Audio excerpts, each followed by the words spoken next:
So I probably should have started this first. This is the T25 manual. I think those stories might have been true.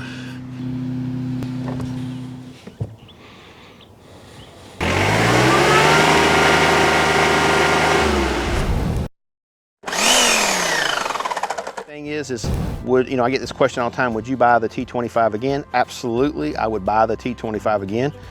We have partnered with TYM tractors. We are what I would call a brand ambassador, but we bought this tractor with our own money. This is our tractor. So now what we're gonna do, because it is our tractor, I'm gonna service this dude and I'm gonna service the tar out of it. You guys stay with me because as I see things, it jogs my memory about it, like a review, like I'll go ahead and say that while we're doing the service. So hopefully we can keep this interesting. First thing we're gonna do is change the engine oil, so let's get to it. All right, so the first thing we're gonna do is take the oil filter off. I've heard some people say that these filters are really hard to get off when they're new the first time. So get you a nice set of pliers and filter pliers, and you can see that was not too bad. Now the one on the transmission I hear is a booger bear. Okay, all right, so when you take this oil filter off, make sure that this rubber O-ring comes off with the filter. Sometimes it will stick to the block of the engine. So this is just a Yanmar filter that I actually got from my TYM dealer because it's a Yanmar engine. All right, so what I'm gonna do now is put the filter down here, and I'm gonna put enough oil in it, about halfway full, and that'll let it wick in. I'm not gonna get into the argument about which oil to put in. I'm using Mobil 1 Delvac 1, which is a fully synthetic 540. Whatever you wanna use, if you feel comfortable with. I know this will meet the standards of the engine and the temperature ranges that I run it in. So that's all I'm gonna do right there. Is just get it in. You'll see it starting to suck that oil into that medium. I'm gonna go ahead and check on the block here, make sure there's no dirt. A nice clean rag, and make sure there's nothing on the mating surfaces of the filter in the block. This goes back on hand tight, but I don't ever recommend putting a wrench on it. So this engine has two oil pan drain plugs. There's one plug on either side of the drive shaft. You have to drain both of them or you won't drain it all out.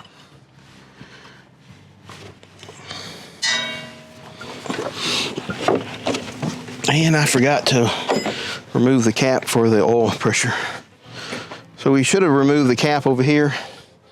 And what that'll do, it will keep it from having a vacuum and let that oil rush out.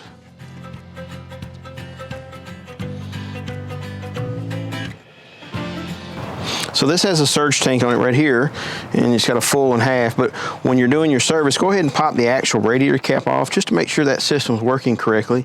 When you pull it off and look in, it should have radiator fluid all the way to the top. So while we're waiting on the oil to drain, also, I'm going to go ahead and take and pull up on this belt. Make sure the belt is properly tight. And I've done it so often in my life, in my career, that I've got a pretty good feel for it.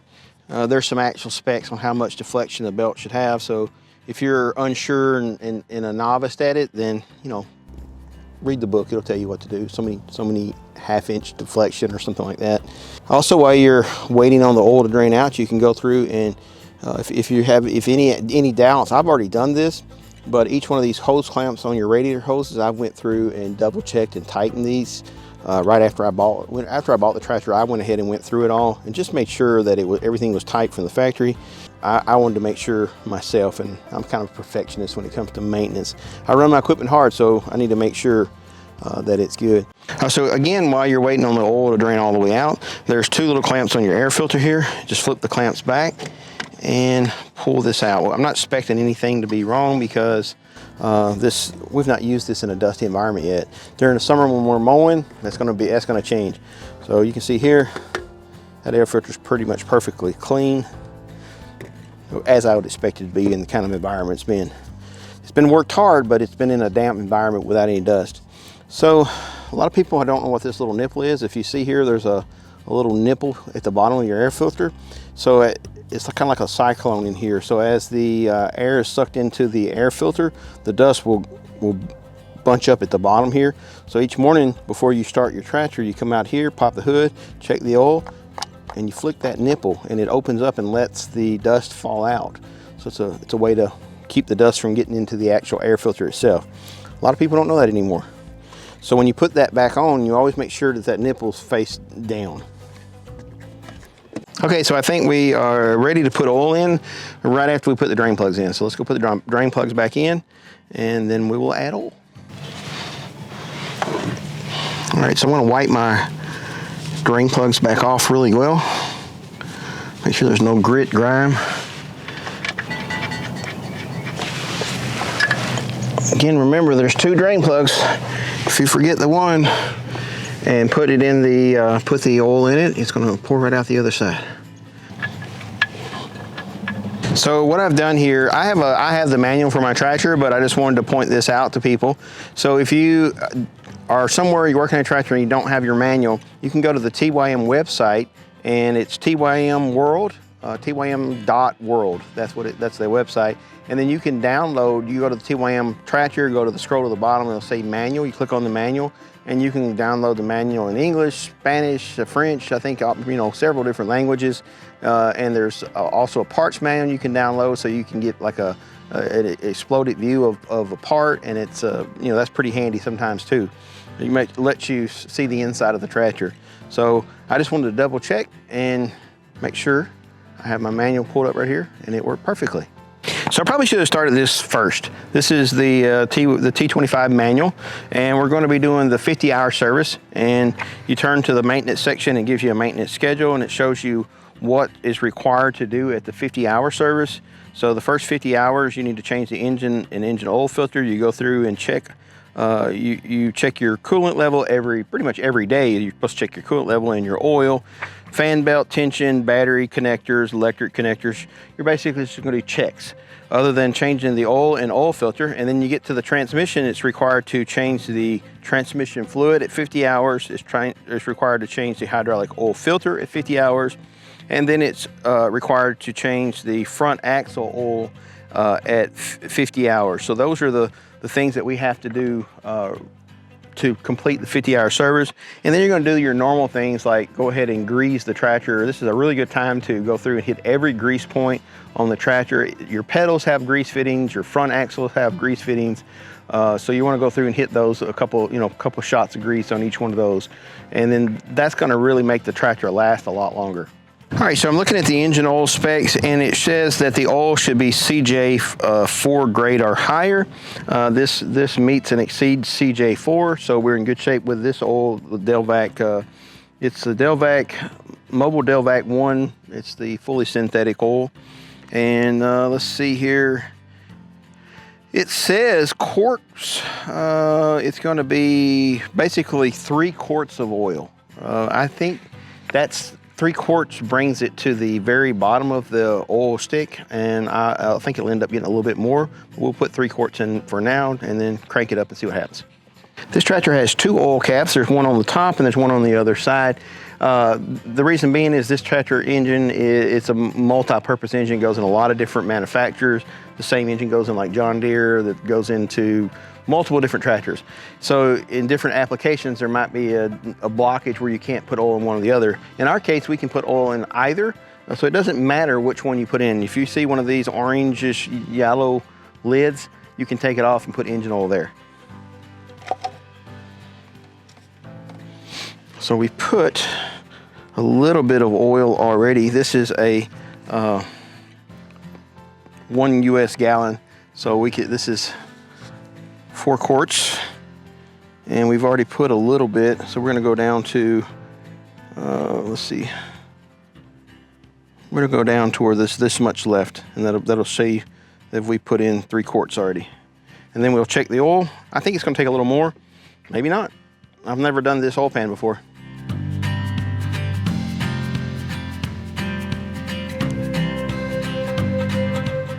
You can see here that I'm pretty much right down there to that. There's 1 quart left in there, and we'll go ahead and put the lid on and crank it up, check the oil, and then see if we need to top it off some more. What I'm going to do now is go ahead and crank the engine back up, and what we're looking for is 2 things. We're listening for the sound of the engine to change as it builds the oil pressure up, and also the red light for the oil pressure will come on, and if that red light doesn't go off in 2-3 seconds, you want to turn the engine off and recheck your work, make sure that your oil hasn't poured out of the bottom of the tractor, something like that. because these things should prime really fast, especially as new as this is, it should prime very fast. So 2 or 3 seconds, the red light should start flickering and then go off. So here we go, we're gonna turn it on. Okay, the glow plug comes on with the glow plug cycle because it is not real summer here. It's still early spring, chilly. So we'll let it go through the glow plug cycle. Okay, the glow plugs just went off. Go ahead and crank it up. All right, you can hear the engine change, oil pressure. As soon as you heard that engine change, the oil light went off almost instantaneously. So, you almost always can hear when you put fresh oil in, the engine will run considerably smoother for a little bit, especially when you switch from like a conventional oil over to this synthetic. A lot of difference. I like synthetic oils. All right, so we've turned that off now, and what we're gonna do is just stop and let it set. And we need to let it set for probably 3 or 4 minutes, and that will let all the oil in the engine drain back to the pan, and you can get an accurate reading. It's also really important that your tractor is on a pretty level surface when you're doing this, so that your oil measurements are pretty close. So this is gonna be hard for you guys to see. Go ahead and pull this dipstick, wipe it off. Hopefully you can see that. So right now it's actually perfectly okay. It's in between the marks, but I like to run my tractor more towards the full. So we're gonna go ahead and put another 1/2 quart, and that's kind of what I was expecting. I was thinking this engine was probably gonna take 3.5. Depending on which oil pan a tractor has, some of these tractors will have a full deep oil pan, and then this one has the drive shaft going through the center, and that makes it not be able to carry as much oil. So we'll go ahead and put another quart of oil in it. So if you're new to this kind of stuff and you're dripping oil and stuff on the top of this muffler, when you crank it up and it gets hot, you're going to smell oil burning. And some people that's never done this before, they get that makes them a little nervous. If you continue to smell oil burning, then absolutely it's time to be nervous. But yeah, you're going to smell some stuff when you drip the oil over the exhaust. It won't take long to burn off though. All right, so we've waited for the oil to drain down the second time, topped it off. Let's see if I can get this real still and see if you guys can see it. There's the full mark, and it is directly to the full mark. Pretty doggone happy with that. All right, so the next thing we're gonna do is call it for tonight. We gotta go get some supper. So next time you see me, we'll be out here tomorrow morning, and we'll continue on with this service. Literally, we could do this service in probably 2 to 3 hours, but we got a late start. All right, what we're gonna do now is change the hydrostat filter. The filter's in the center of the transmission, basically right above the drive shaft of the front axle at the transmission. So that's good and bad. It's kind of bad as far as kind of hard to get to as far as replacing, but it's good because the drive shaft protector also protects the filter and keeps sticks and stuff from poking that filter. So you're going to need a good set of pliers, oil filter pliers, to get this off. I've heard like really terrible things about how this is put on so tight at the factory. So we're getting ready to find out if those stories are true or they just didn't have really good pliers. I think those stories might have been true. It's got to start loosening up at some point. All right, we're getting there. Sorry if you hear a neighbor. It's a beautiful spring day and he's cleaning his yard up, and I can't blame him. So let's try this one more time. See. Oh yes, we're getting there.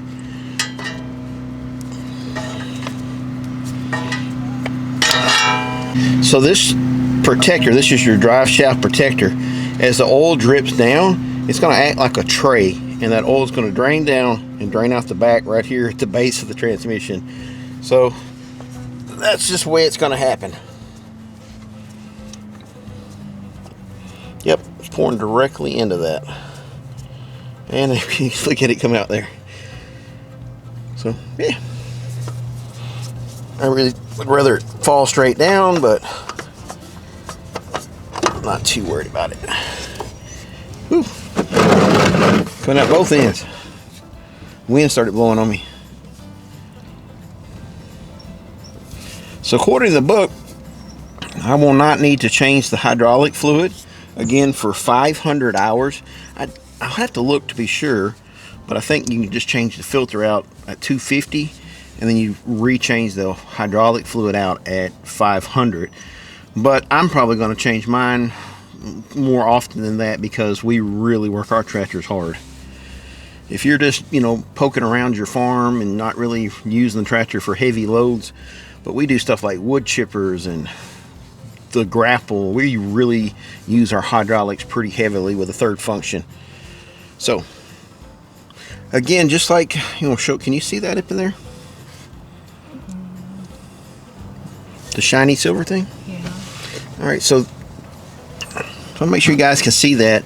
Just like an oil filter on the engine, you want to make sure that the oil filter O-ring doesn't stick onto the transmission, because if you put a second oil filter on, it'll be two O-rings, called double O-ringing, and then the pressure, it'll suck air. There's a lot of bad stuff it'll cause. All right, I'm gonna go get the filter and we'll get ready to put it on. This transmission holds almost 6 gallons of fluid. Let me break in here. This transmission does hold 5.8 US gallons. However, the amount indicated in the manual is the amount of fluid that is needed to fill the tractor up when it's brand new and never had fluid in it. This includes all of the fluid that's like in the lines and all the little crevices and points, so you can never get it all drained out.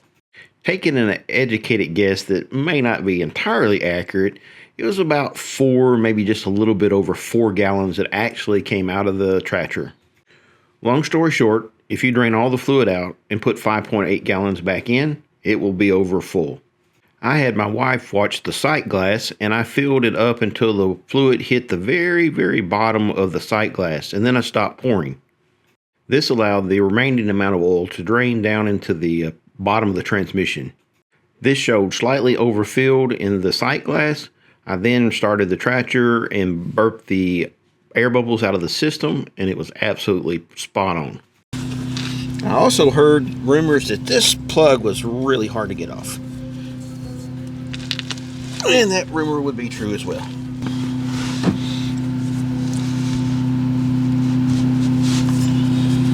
I am going to leave my fuel plug in so this doesn't pour out as fast, but it does have a breather and it may come out terribly fast anyway. This is basically just like the 264 that we had before.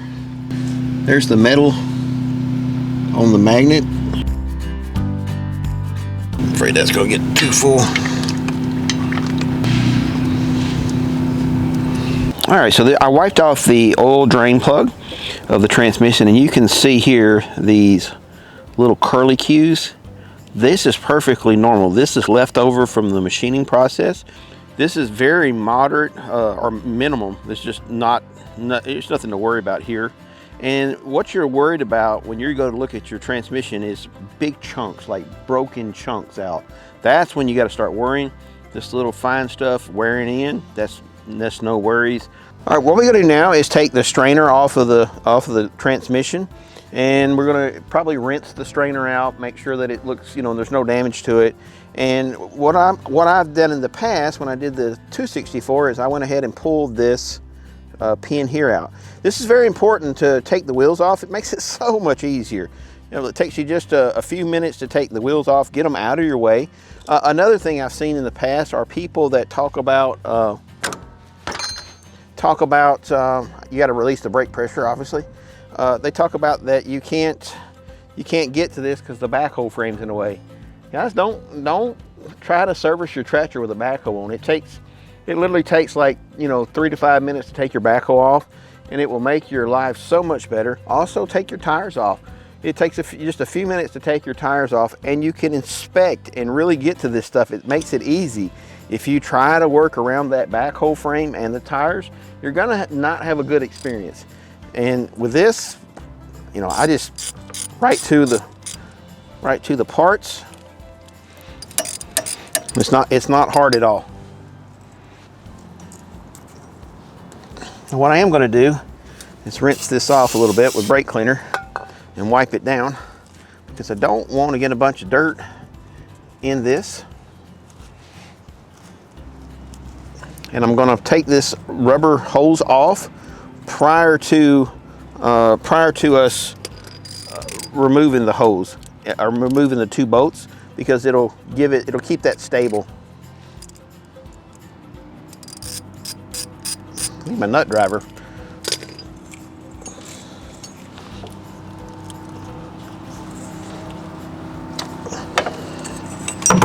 There you go, it's just that easy.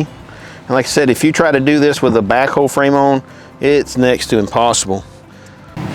All right, there's two bolts that holds this strainer in. Pop these loose. And again, guys, I apologize at the noise. My neighbor's using his wood chipper, and I don't blame him. Like I said, it's a great day for that. Beautiful spring day. Now this has an O-ring, so you don't have a seal to replace if it's like the one I've done in the past. And there we go. It's pretty good. See this little bit of metal from the manufacturer when it was manufactured. Some people replace this. I think on the 264 it says replace it, but on the manual here I really can't see much about it. And also take a clean rag and wipe any metal that you can reach. Might as well. So we're going to put the drain plug back in now, and what we're going to do is go ahead and put some Teflon tape on. I get a lot of comments about Teflon tape. I also use hydraulic sealant, but in this case I'm just going to use Teflon tape. And for anybody that don't know this, the Teflon's been used around the world, and that's actually what come off from the factory, as you can see right here. But probably 3/4 of the hydraulic fittings in the world have Teflon tape on them. So for all my naysayers that hate Teflon tape, it's not that I don't. It's not that I think it's absolutely the best, but it works. What I do is just take it, put kind of wad it up at the top, and then wrap it around and twist the tape the same direction that you would tighten the plug. And I'm also making sure not to get a lot of tape over the end of the thread, because I don't want the tape to get sucked around inside the hydraulics, and that's what most people are worried about. And it's pretty much just like it was from the factory. So we're going to put a little bit of oil around this. This is the suction filter of the hydraulic. Put a little bit of oil around this O-ring so when we put it back in, it doesn't pinch it. And also, while I was waiting for this to dry, I reached out to a friend at TYM, and the friend told me that this is required to be maintained. They do require that to be pulled at 50 hours and cleaned. The manual is wrong. There's going to be a safety bulletin or like a maintenance bulletin come out. It may already be, by the time you see this video, may already be a maintenance bulletin. But definitely pull this strainer out at 50 hours, clean this strainer, and put it back in. Obviously put it back in.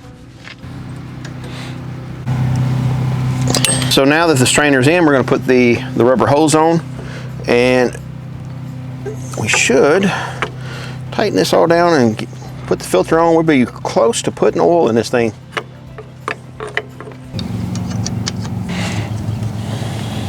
Just taking this one little key out right here made this job so easy. Get that little brake lever out of the way. So I supported my local dealer, and I got my filters from my local dealer. So what we're going to do now is put a little bit of oil on this filter's O-ring, and we're going to put just a little bit of oil down inside the filter. I'm just going to let that soak up. I'm going to put a little bit out here on the O-ring. Look how heavy that filter's made. So this is why it's really important to have your tractor clean. Be really careful to put this up in here and not get any dirt inside that filter. So if your tractor is filthy, it's not going to be very likely that you're going to succeed in this. So go wash your tractor. This filter is just to be hand tight. All right, here's the sight glass. As you're filling the tractor up, periodically just come back and look to see that you're not overfilling the tractor. You're still going to have to basically start the tractor up after you get it to the full mark, and then fill the filter up, and then you'll come back and recheck it after everything settles back down. So the oil filler cap for the transmission hydraulic fluid is right here under the seat. There's 2 bolts behind at the back of the seat that you remove, and that allows you to roll the seat forward.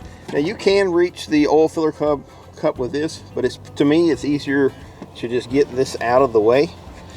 This seat's not light. I'm not going to tell you that it is. It's actually pretty heavy, so be aware of that. All right, so what I'm going to do is take a little brake cleaner, spray off. I don't want any stuff around that. So now I'm going to wipe just around this filler cap off really good.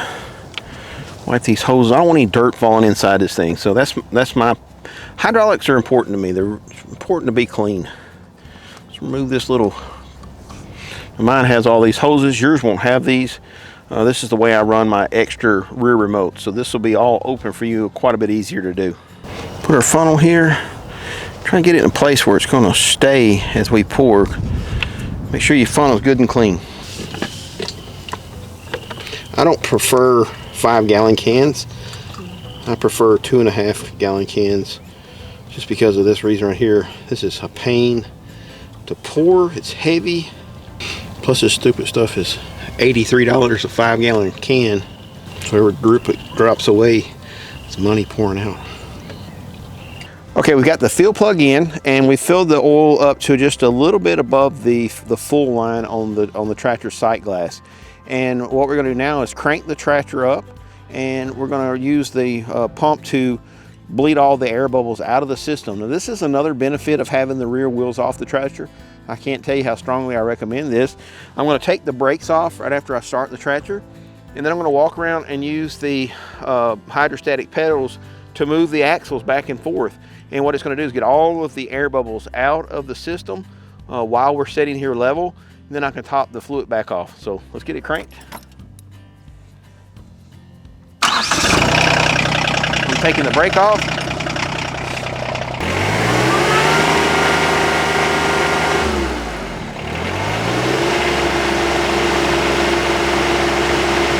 So now I've got all of the air bubbles out of the hydrostatic unit. We'll go ahead and deadhead the loader, and then the third function valves, I'm going to deadhead those.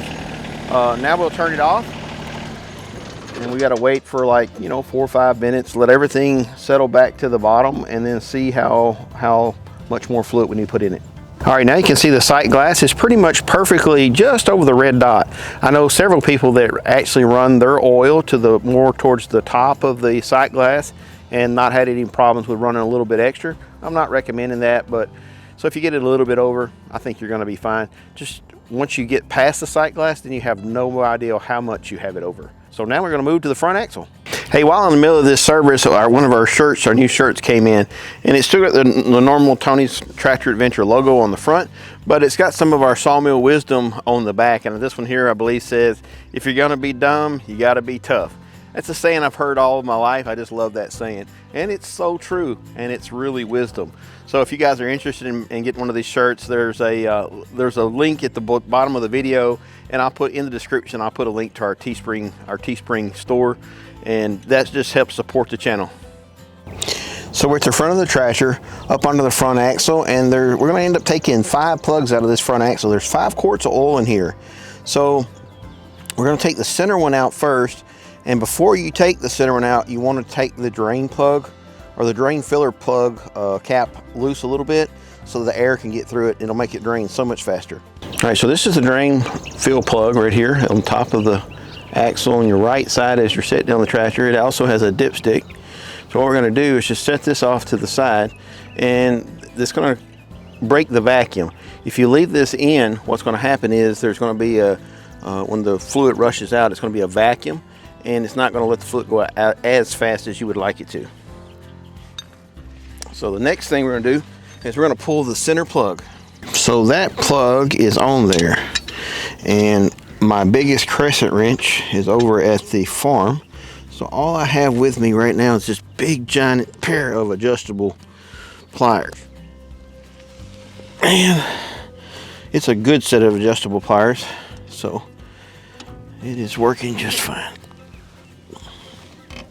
Lord, them plugs are in there tight. All right, I think we got it loose enough that we can take it out. They got enough Teflon tape on that for 4 plugs, looks like. That's good, it never leaked. And that's what they want.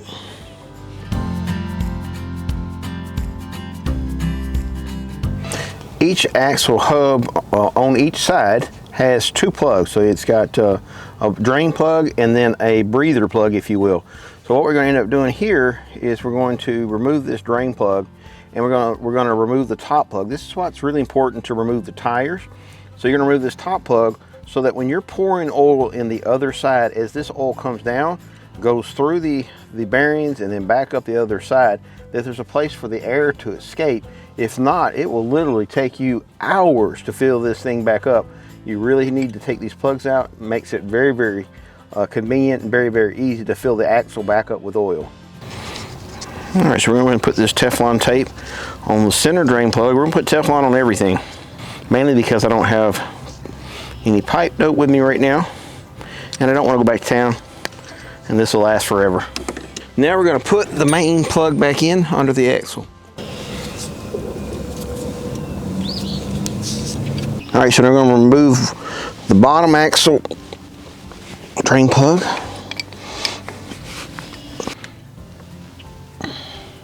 All right, so what I'm going to do is, the next thing we're going to do here is we're going to take this top plug out, and this is going to break the vacuum on this side and allow this to drain a lot faster. Boom, see that? See some tiny, tiny metal flakes. Nothing crazy though. So on the right front side of the tractor, you have your front axle, and this is the filler cap for the front axle. It also has the dipstick on it. It gives you your marks, how far up it needs to go. We're going to be using Valvoline fully synthetic 75W90 weight, and it is API GL5 rated. And if you read on further down, it surpasses API GL4, which is what the manual says. So we'll go ahead and it comes in this neat little bag. Get that last little bit. This stuff is expensive. So we've just drained the front axle and we put the oil back in it. We've made sure we left these plugs out so that the air can get through. And if you look here, we are right on the full mark. That's exactly 5 quarts of oil minus whatever I spilt on the ground. So just a shy of 5 quarts. And I'm pretty happy with that. So now we're going to go ahead and put the plugs back in, the air vent plugs back in, and we're on to the next project. So this tractor, the tractor itself does not have a lot of grease fittings. You have one grease fitting here on the front of the axle, and you have one grease fitting on the back of the axle. So it's very important that you just don't just keep pumping grease in these. You want to clean the grease zerks off, and you only want to pump about 2, maybe 3 pumps in there. You can literally push the seal out of the back of the tractor. So it's important just to put 2, 3 pumps and then move to the next one. So the behind the axle is basically the same way. You're gonna go ahead and pump it about 1. This one actually is gonna only take 1 pump, maybe a pump and a half, and I can tell that the grease fitting or the grease gun has got harder. So you don't want to keep going. You literally can pop that seal out. This was full from the factory. It's only got 50 hours, so we're not going to pop that seal out. So on the left side of the tractor, you have your left and right brake pedals. And this is one of the things one of the reasons TYMs are going to last a long time, because they're one of the few tractor companies that actually puts grease fittings on these. So if you don't have a greasable fitting like this, in just a short amount of time, you're going to get a lot of slack and play in this assembly. So they've done a really good job about thinking about longevity of their tractors. All right, just a couple pumps. You can see there that it pushed fresh grease out. I'll go ahead and wipe that off. And you might actually just move it a little bit, like it. So on the other side of the brake bar, the bar goes all the way across. There's another bushing, and that's the 4th, and as far as I can see, the final grease point on this tractor. Again, just 1 or 2 squirts. All right, this is probably one of the most important things I can tell you about servicing your tractor, and it's very vaguely mentioned in the manual, which is basically Titan bolts, torque bolts.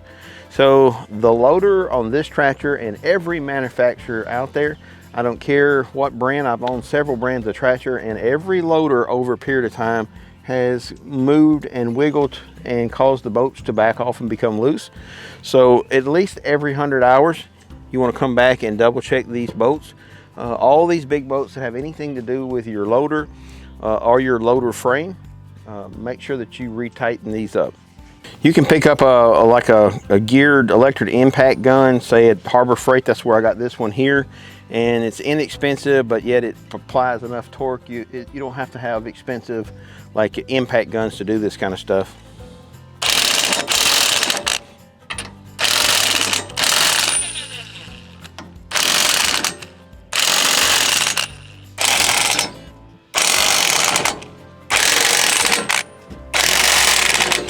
So this last bolt here is a little bit more difficult. It's got a slot here, and you put the socket on this side of the slot, and then run the posts or the extension through. We'll go hit the other side. Feel pretty good about it all. Next thing we're going to do is we're going to crank the tractor up and just let it sit here in idle and look for leaks. And if it's good, we'll turn it back off and we'll start the process of doing our final look over. All right, so we've got the tractor checked for leaks. We don't have any leaks on the tractor. We've got the hood up. We're going to do a final over inspection or all over inspection. We're going to make sure that we checked our battery cables, make sure that they're tight and they're not corroded. This could be a time that you want to spray a little protectant on it. If you have anything with you, I'm going to spray a little battery protector on mine. Just to keep any corrosion away. You're going to go through and make sure everything that needs to be tight is tight, and just look for any kind of damage. This is a time to really get intimate with your tractor. Look for rust spots. If you see rust around a bolt, that generally means that bolt is wiggling and letting that rust. So anytime you see a bolt with rust stains around it, that means it's loose. So that's a good old school technique. Guys, the next time you see this tractor, it's going to have the wheels back on it. I'm not going to take you through putting wheels back on. I figure pretty much anybody can change a tire that has a tractor. Next time you see this thing, it should be moving, hopefully. High hopes.